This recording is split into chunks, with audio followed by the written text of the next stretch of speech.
Questions जो last class दिए थे मैंने, उनके आंसर्स या तो आप बोल के मुझे बता सकते हैं one by one.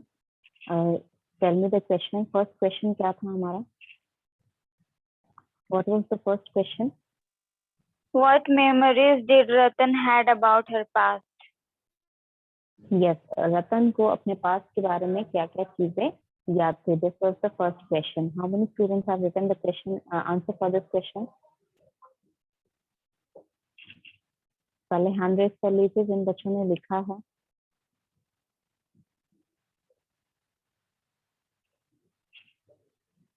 Okay, only 2 student. Others, आप लोग को ये क्वेश्चन समझ में नहीं आया या लिखा नहीं है? 3 स्टूडेंट। यस।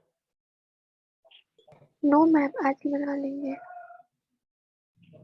अच्छा, तो इस क्वेश्चन में डाउट नहीं है किसी को? किसी ने इस वजह से नहीं अगर लिखा नहीं है, जिसे समझ नहीं आया है, वो एक बार बता दे कोई स्टूडेंट जिसे समझ नहीं आया ये क्वेश्चन। पहला क्वेश्चन ये था कि what did Ratan remember from her past, मतलब उसके अपने पास्ट की क्या क्या मेमोरीज उसके पास थी।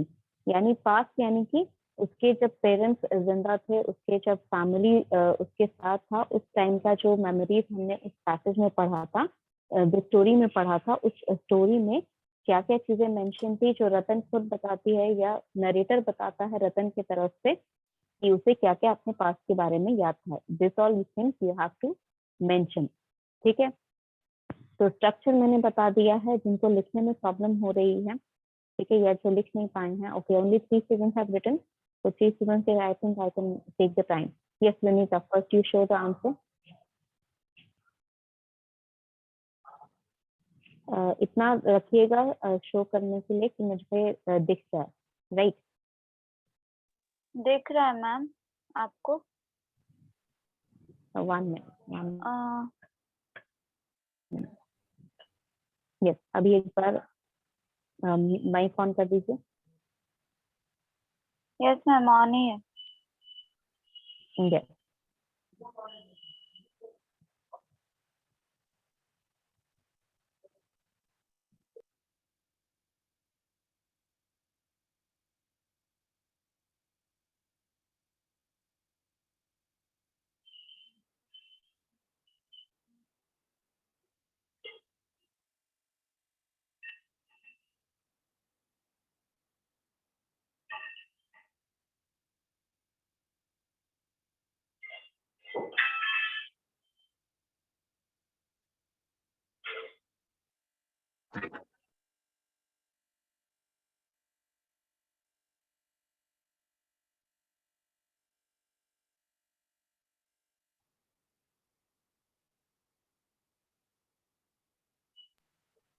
Yes,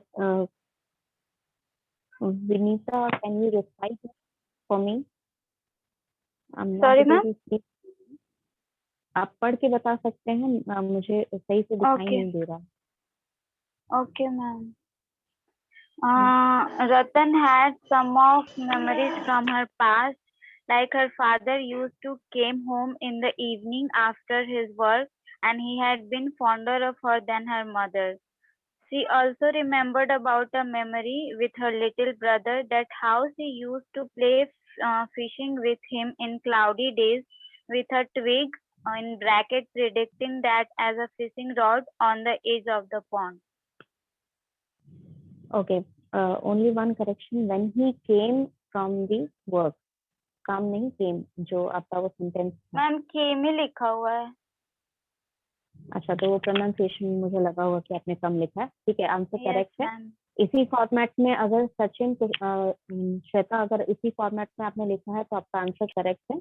ठीक है, नेक्स्ट क्वेश्चन जो है आपका, that is what is the next question, can you tell मी?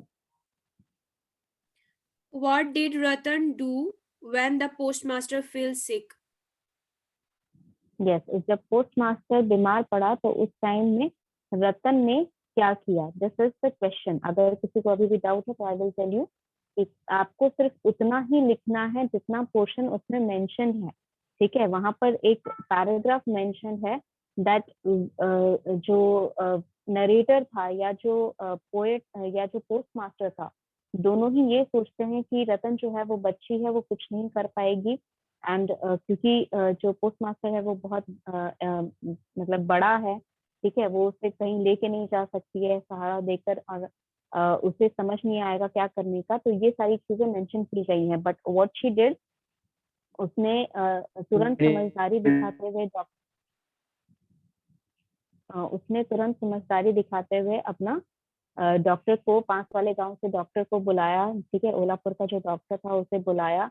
उसने जितनी भी दवाइयां उसने लिखने दी थी वो सारी दवाइयां वो पोस्ट मास्टर को टाइम पे देती रही, और जो चीजें उसने खाने के लिए उसे परेशानी ना हो उसे टाइम टू टाइम उसे खाना भी देती थी। Yes Shweta, can you recite the answer for this question? Yes ma'am, बोल करके बोल दे मैम, दिखेगा नहीं कैमरा हाँ में। बोल के बता दीजिए। Okay, ma'am. Ma'am, in his illness, the postmaster remembered his mother and sister and missed the comfort of of their presence. Ratan stepped into the role of as a mother and called the village doctor. She gave him the prescribed medicines and cooked his meal. ठीक है, that is portion is okay. ठीक है, आपने कुछ extra जो ऊपर एक line लिखा है that the post master was missing his family, वो आपको एक एडिशनल मार्किंग के लिए फायदेमंद रहेगा। इफ यू लाइक, अगर ये क्वेश्चन 3 या 4 नंबर में आता है तो इतना आंसर आपके लिए सफिशिएंट है। ठीक है, Okay. ओके, तो what would be the next question? What would the postmaster and Ratan eat when it got very late?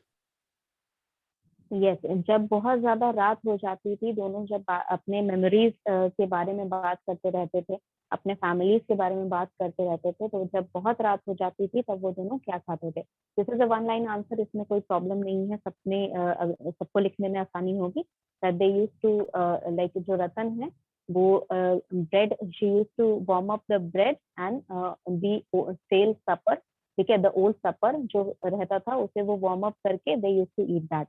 वो स्पेसिफिकली मेंशन भी है आपके पोएम में, आप वही सॉरी स्टोरी में, और वही लाइन आप उठा के पूरी तरह लिख सकते हैं, इसमें कोई प्रॉब्लम नहीं।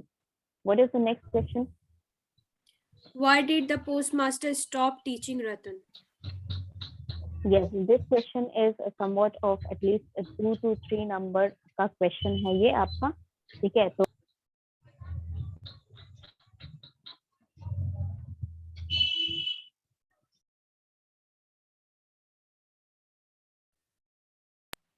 टू टू थ्री नंबर का ये आपका क्वेश्चन है। ठीक है, तो इस क्वेश्चन में क्या लिखना था आपको कि जो पोस्ट मास्टर है, ठीक है, वो पहली बात तो ये मेंशन करनी है कि इलनेस के दौरान जब वो बीमार पड़ा उस दौरान उसे अपनी फैमिली बहुत याद आने लगी। एंड बीमार पड़ने से पहले वो उसे पढ़ाया करता था, रतन को वो बीमार पड़ने से पहले आफ्टरनून में ही used to take classes and he used to teach Ratan. तो जब वो बीमार पड़ा तब उसे घर की बहुत ज्यादा याद आने लगी, and even after he got well, उसके बाद भी वो घर के बारे में ही सोचने लगा। So he was basically just concentrated on the letter that was to come about the reply, जो उसने ट्रांसफर लेटर का रिक्वेस्ट भेजा था उसका रिप्लाई का वेट करने लगा, and he was totally concentrated on going back home and did not continue the teaching। ठीक है, इसका और कोई तरह का आंसर कोई सोच सकता है? किस तरह का फॉर्मुलेट करेगा? अच्छा, किस लोगों ने आंसर लिखे हैं? Other than Shweta and Vinita, did anyone answer this question? इस क्वेश्चन का कोई आंसर लिखा है? Yes, Jyoti, can you tell me what answer you have written? Sachin, Yes, you can give the next question. Okay.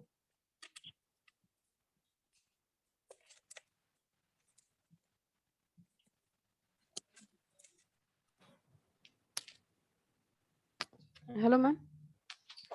Yes, May I read the answer? yes, read. When postmaster gets sick and his body becomes so weak as he unable to leave his bed, he remember his family that was in Kolkata. So he decided to take the transfer, and therefore he write an application to the transfer application to Kolkata on the ground of the unhealthiness of the place. So The postmaster was awaiting for a reply for his application so eagerly that he unable to think or did not want to think about the other things apart from that. So he stopped teaching Ratan. Okay. Yes, this is the correct answer. ठीक है, इसमें जितने भी extra pointers आपने लिखे हैं, the starting of the answer should be exactly how you have started. उससे क्या होगा कि ये marking का जो scheme रहता है, ठीक है, but the main answer है आपका, main answer आपका ये है that he stopped because he was eagerly waiting for the reply for the transfer letter जो उसने भेजा था. The transfer letter that he sent, he was waiting eagerly for the reply, but थोड़ा सा prematurely जो आपने बताया दैट इज ऑल्सो इम्पोर्टेंट. ठीक है, वो भी जरूरी है कि क्यों उसने ट्रांसफर लेटर भेजा, क्यों वो उसको ट्रांसफर चाहिए था, ये सारी चीजें थोड़ा एक्स्ट्रा बताना जरूरी होता है कभी कभार आंसर में. The answer was very good and correct. Yes Sachin, can you tell me the next question and answer?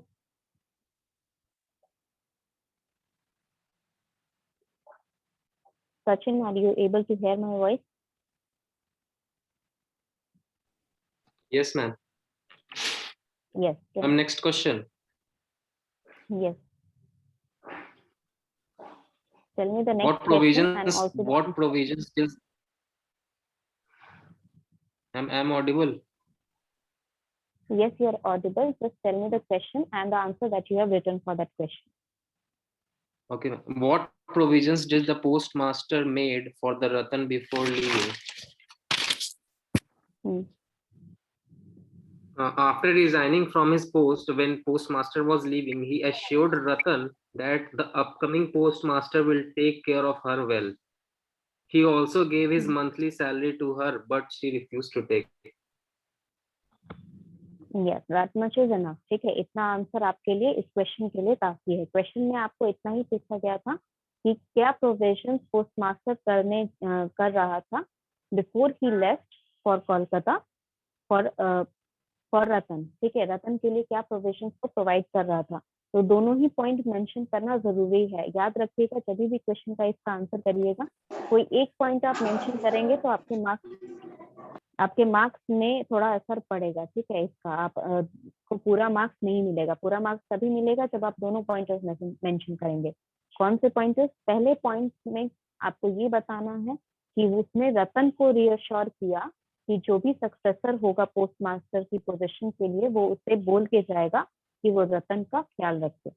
दूसरा, जब वो अपनी गाड़ी में बैठ गया था to go near the pond area or the river area which he has to cross to reach Kolkata, उससे पहले उसने रतन को अपनी पूरी मंथ की सैलरी देने की कोशिश की, but she just ran away, refusing all the money that he provided or he wished her to take. ठीक है? Yes, next question, who will tell me? Next question, कोई other student who have written the answer for the next question?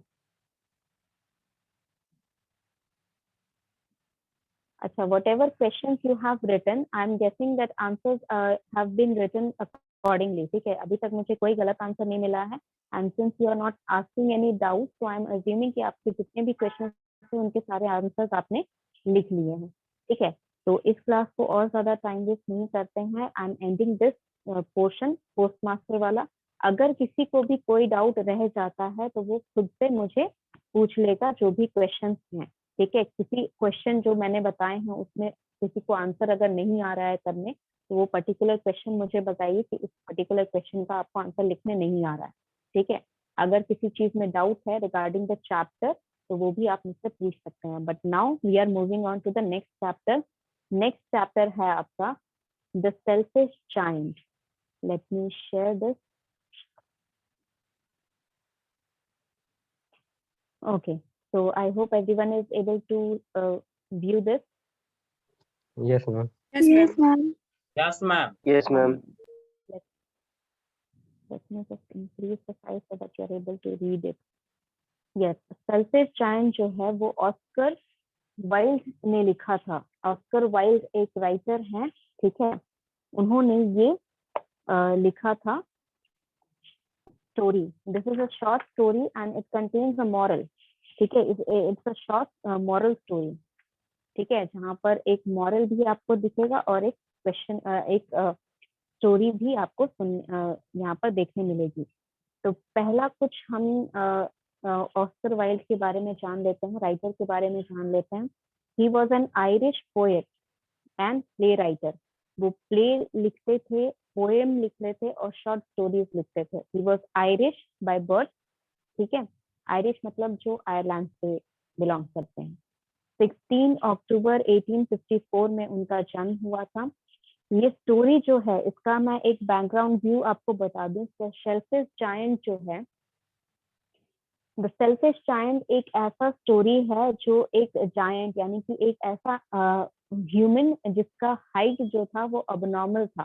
ठीक है, आप यहाँ पर picture में देख ही पा रहे हैं कि वो हाइट उसका अबनॉर्मल था, इस वजह से उसे जायंट बोला जाता था. तो ही वॉज सेल्फिश. सेल्फिश यानी कि वो क्यों सेल्फिश था, क्योंकि उसका गार्डन जो था वो बहुत सुंदर था. पीछे आप देख रहे हैं यहाँ पर गार्डन दिखाया जा रहा है, डिपिक्ट किया जा रहा है. तो उसका गार्डन बहुत सुंदर था और जितने बच्चे थे उस विलेज में जहाँ पर वो रहता था, वो सारे बच्चे वहाँ खेलना चाहते थे, बट उसे वो पसंद नहीं था. That's why he is called selfish in the story. इसीलिए उसे सेल्फिश बुलाया गया है. और एक ऐसा बच्चा होता है जो उसे क्योंकि उसे पसंद नहीं होता है कि कोई उसके गार्डन में आए, तो वो बच्चों से बहुत चिढ़ता है. जब बच्चे आते हैं खेलने के लिए उन्हें बार बार भगा देता है. ठीक है, लेकिन एक बच्चा ऐसा होता है जो उसका हार्ट चेंज कर देता है. कैसे चेंज करता है ये हम उसमें स्टोरी में पढ़ते हैं. somebody who can start reading, raise your hand if you want to read Yes, ma'am. the story. Yes, ma'am. Yes. Okay, 1 minute. Aditya has raised his hand. Aditya, बच्चे स्टार्ट कर सकते हैं. आप यहाँ से इस पोर्शन तक आप कंप्लीटली रीड करिए पूरे. Yes, ma'am. Every afternoon, as they were coming from a school, the children used to go and play in the giant garden. It was a large, lovely garden with soft green grass.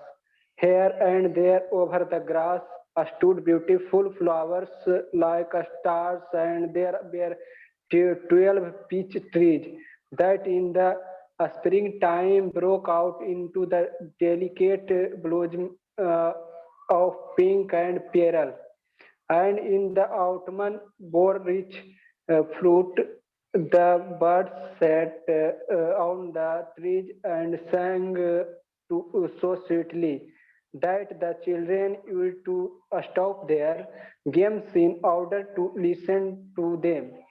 How happy we are here, they cried to each other. One day the giant came back. He had been to visit his friend the Cornish Orge and had stayed with him for 7 years. After the 7 years were over, the had said all that he had to say, for his conversation was limited. सुनिए And Smita he- दी, आप सुनिए. And he determined to return to his own capital. When he बच्चे आप लोग arrived, mic mute रखिए. एक minute Aditya रुकिए, एक मिनट. आदित्य एक मिनट रुकिए. बच्चे आप लोग माइक म्यूट क्यों नहीं रखते हैं? बैकग्राउंड में इतना नॉइस क्यों हो रहा है? माइक किसी का भी बिना मतलब का ऑन नहीं रहेगा.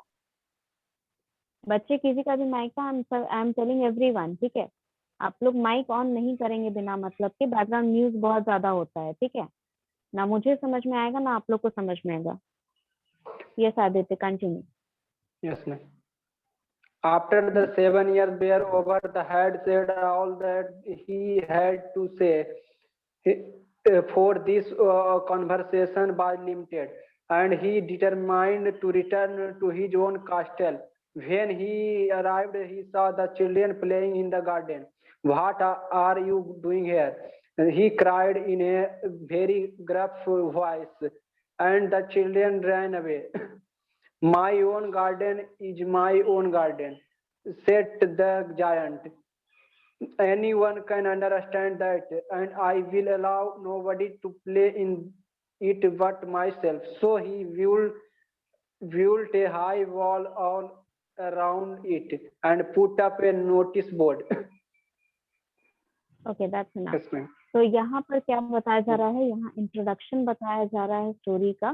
ठीक है, स्टोरी का इंट्रोडक्शन क्या है कि एक दिन बच्चे जो थे वो अपने स्कूल से जब घर जा रहे थे, school afternoon after they were going home from school, they spotted the giant garden. ठीक है, जायंट का जो गार्डन था उन्होंने देखा और वहां पर बहुत अच्छी ग्रास थी। ठीक है, ग्रीन ग्रास थी और बहुत सारे प्लांट्स थे छोटे छोटे, जहाँ पर पिंक और पर्ल, पर्ल मतलब क्रीम कलर का या व्हाइट कलर के जो फ्लावर्स होते हैं उन्हें पर्ल रेफर किया जाता है, because pearl is in white and cream colour. तो पिंक और व्हाइट और क्रीम कलर के जो फ्लावर्स थे वो वहां पर स्प्रिंग टाइम में दिखते थे उन्हें, ऑटम में उन्हें बहुत सारे फ्रूट्स मिलते थे उस ट्री, वहां पर जो ट्रीज थे वहां से उनको बहुत सारे फ्रूट्स मिलते थे। ट्रीज पे बहुत सारी बर्ड्स जो थी वो बहुत स्वीटली गाना गाती थी, जिनका गाना सुनने के लिए बच्चे कभी कभी खेलना छोड़कर उनका गाना सुनते थे, and they felt that they were very happy. But one day जो जायंट था जिसका वो गार्डन था वो रिटर्न हुआ। कहाँ से रिटर्न हुआ? वो अपने एक फ्रेंड के साथ के पास वो विजिट करने गया था, कॉर्निश ऑर्ग। ऑर्ग का मतलब क्या होता है?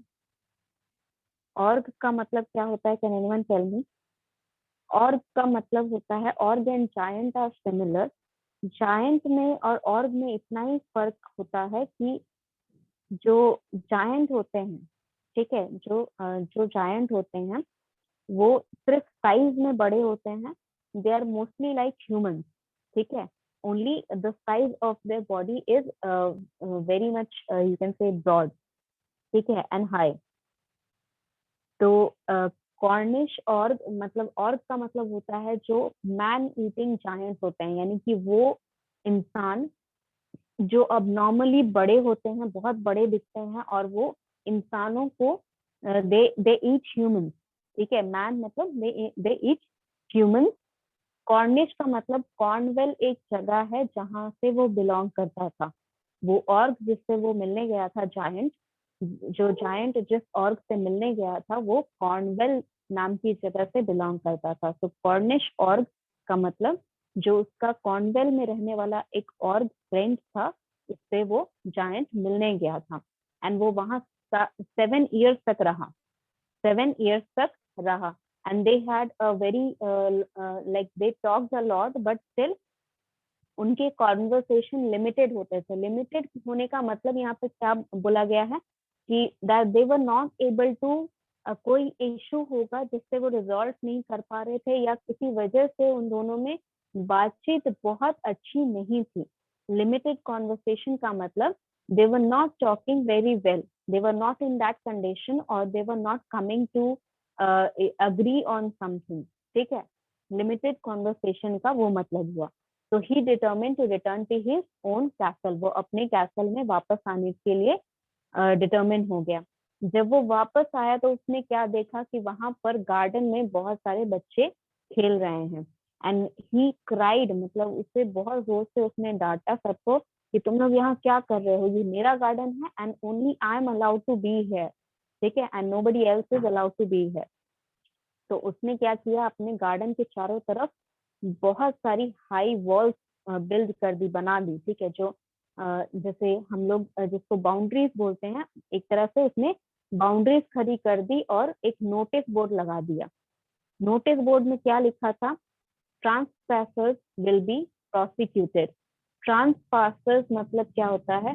सॉरी, ट्रांसपासर्स का मतलब होता है जो किसी प्राइवेट प्रॉपर्टी पे बिना परमिशन जाते हैं।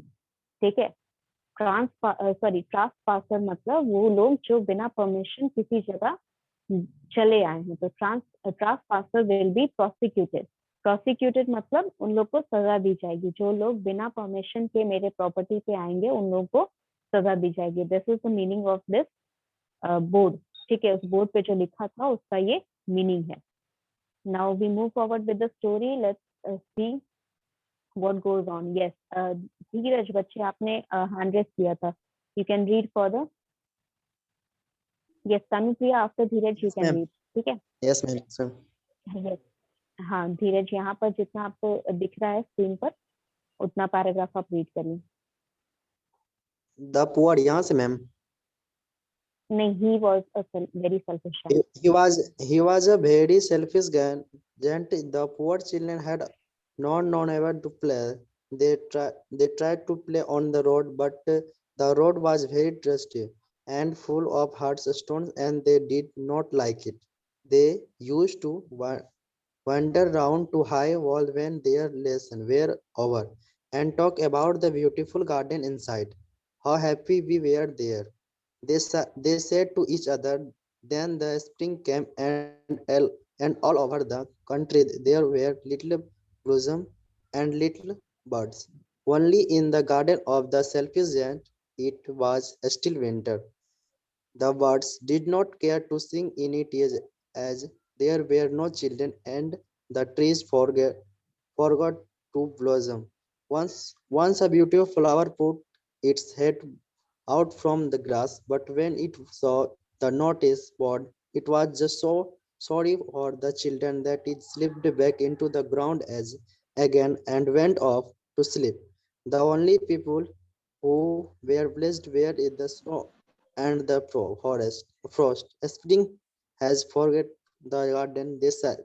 They create so we will live here all the year round. The snow covered up the grass with the great white clock, and the forest painted all the trees silver. Yes, तो यहाँ कहा जा रहा है कि selfish giant को selfish इसलिए मैंने कहा था ना, सेल्फिश इसलिए बोला जा रहा है क्योंकि वो बच्चों को अपने गार्डन में नहीं आने दे रहा है. He was saying that because the garden belonged to him, he was the only one. He was the only one who will be playing there or who will be in the garden itself. ठीक है. अब जो बच्चे थे वो उनके पास खेलने के लिए कोई जगह नहीं रही. ठीक है. तो वो क्या करते थे, वो रोड के पास चले जाते थे, पर रोड में बहुत सारा डस्ट था, बहुत सारे स्टोन्स थे जो उन्हें पसंद बिल्कुल नहीं थे. खेलने के लिए अच्छी जगह बिल्कुल भी नहीं थी. After they had the lesson खत्म हो जाने के बाद they used to wander around, मतलब वो आसपास घूमते रहते थे, उस बाउंड्री के आसपास घूमते रहते थे और याद करते रहते थे कि वो गार्डन जो था वो कितना सुंदर था.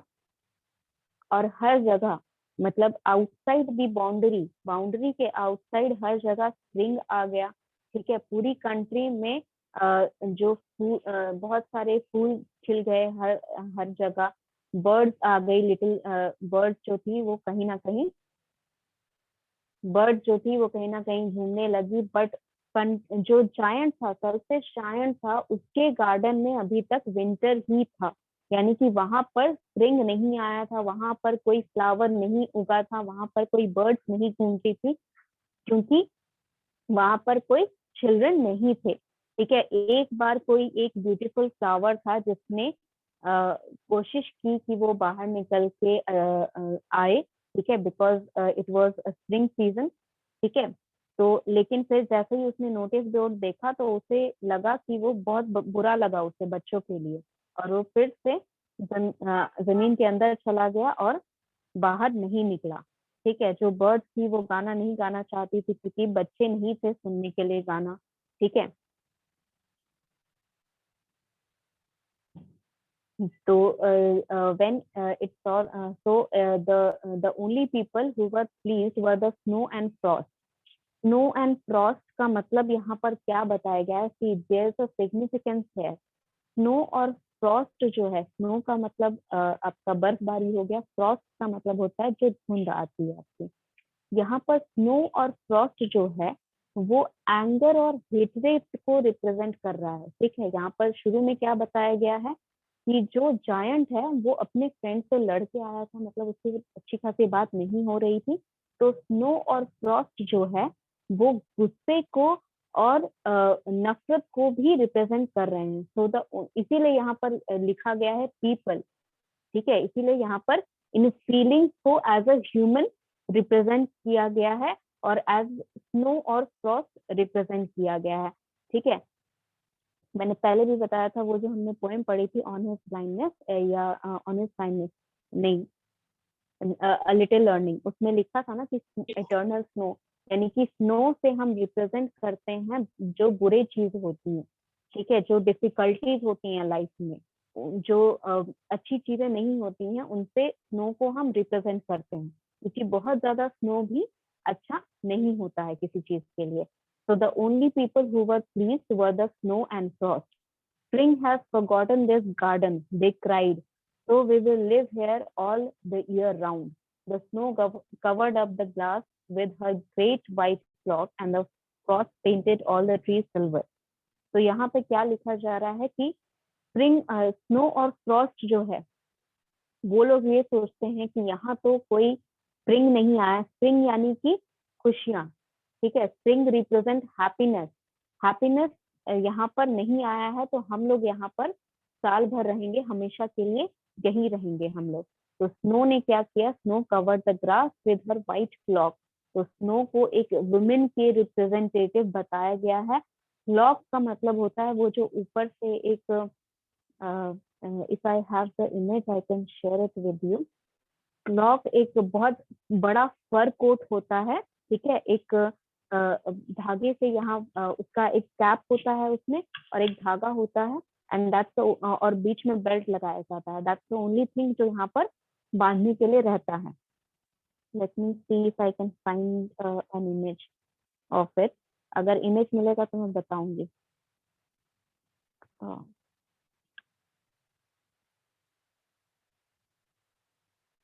Okay, yes, I did find an image, but how to share it with you?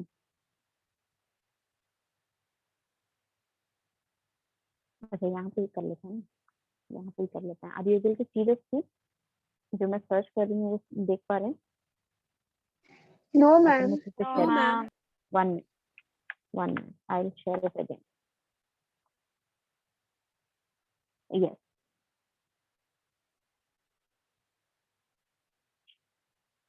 वाह, नहीं, स्टॉप करना पड़ेगा पहले।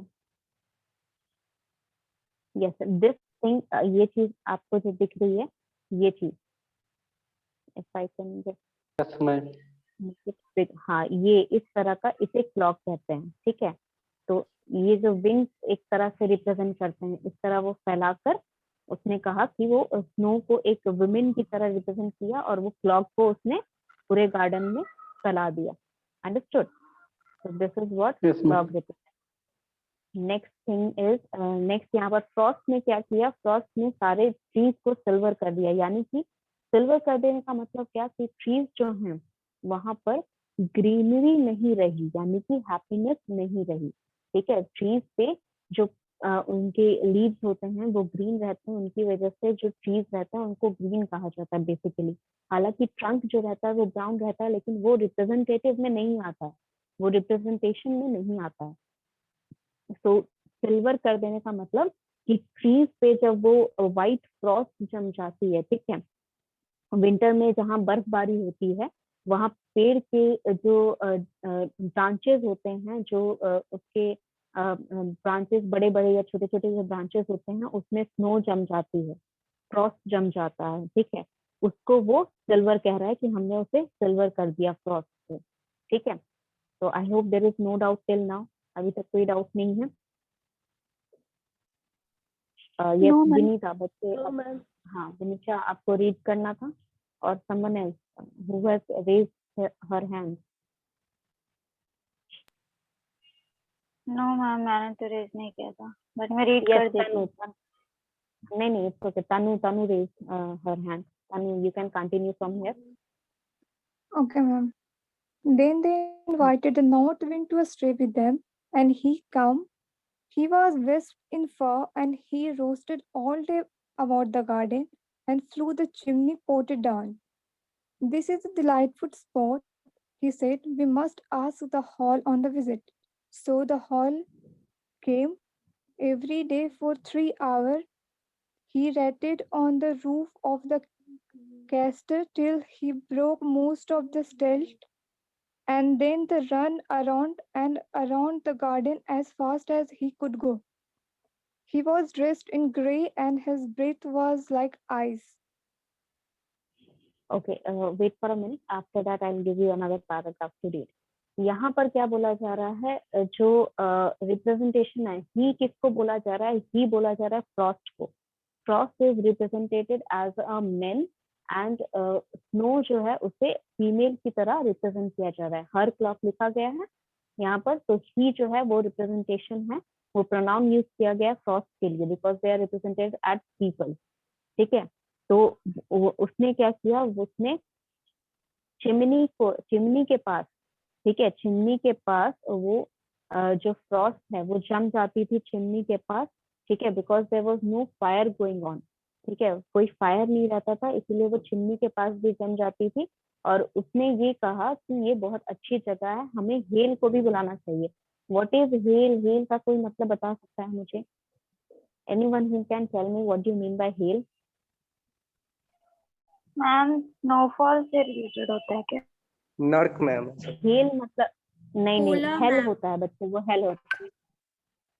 मैम ओला हेल टाइप. जो होता है, यस यस एब्सोल्युटली, जो बर्फ के बहुत बड़े बड़े ओले जो गिरते हैं और एक तरह से तूफान लेके आते हैं. हाँ, वो तूफान की तरह आते हैं और बहुत सारा मतलब पत्थर की तरह वो लोग गिरते हैं. ठीक है, तो उसे हेल कहते हैं. तो हेल को उसने कहा, क्या कहा, फ्रॉस्ट ने कहा कि हमें हेल को भी इनवाइट करना चाहिए विजिट के लिए. तो every 3 hour, every day for 3 hour, 3 घंटे के लिए हर दिन हेल वहां पर आता था. ठीक है, इतनी ज्यादा हेल हुई कि वहां पर जितने भी स्लेट थे, स्लेट मीन उसका जो विंडोज होता है, ठीक है, कैसल के जो विंडोज होते हैं वो सारे विंडोज उसने तोड़ दिए. And then he ran around round in the garden as fast as he could. यानी कि वो बाहर में फिर हवा पूरा फेंकने लगा इधर उधर और वो वहां पर घूमने लगा. He was dressed in grey and his breath was like ice. ठीक है, ग्रे इसलिए कहा गया because it was the colour. जब विंड बहुत ज्यादा जल्दी ब्लो करती है और बर्फबारी साथ में होती है तो एक तरह से ग्रे रिप्रेजेंटेशन उसका कलर जो होता है वो ग्रे होता है. That is why he was dressed in grey and his breath was like ice, because obviously बर्फ है तो ठंडा रहेगा. ठीक है, अभी के लिए इतना ही करते हैं. Let's leave it here.